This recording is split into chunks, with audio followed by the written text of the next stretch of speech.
So the tips I'm going to give you are from my own day-to-day experience, what I actually do in my business, as well as give you an idea of what multi-million-dollar businesses do out there all around the world. So I'm going to start with some depressing small business stats.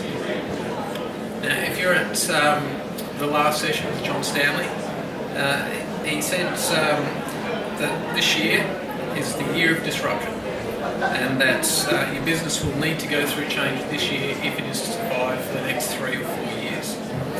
Well, here's some stats that back that up. Dun & Bradstreet did a study comparing the results of small business in 2011 with 2010. They found that there was a 48% increase in the number of bankruptcies,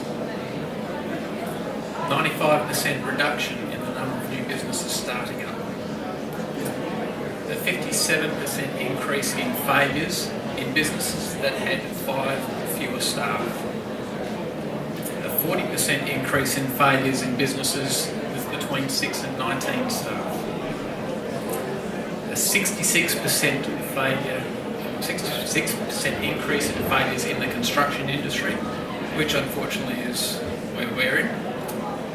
And the news just gets better.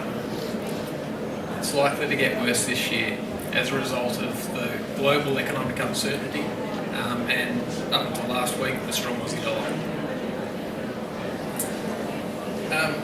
The good news, if you were at John's presentation, is that apparently there's been an 85% increase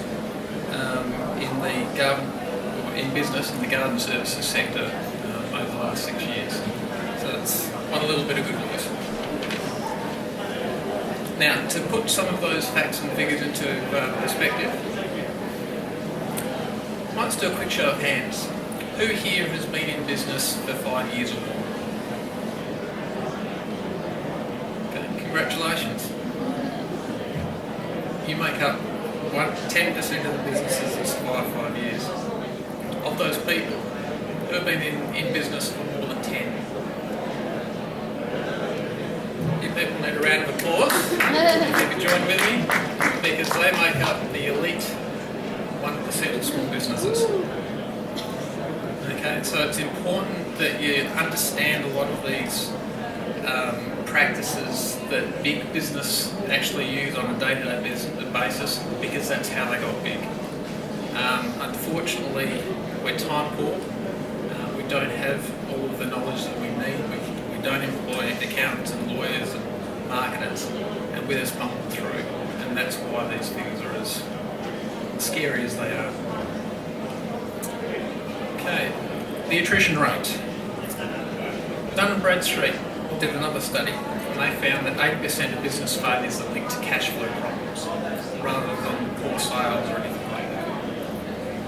The Australian Securities Investments Commission reported that the top causes of small business failure during 2009-2010 was poor strategic management.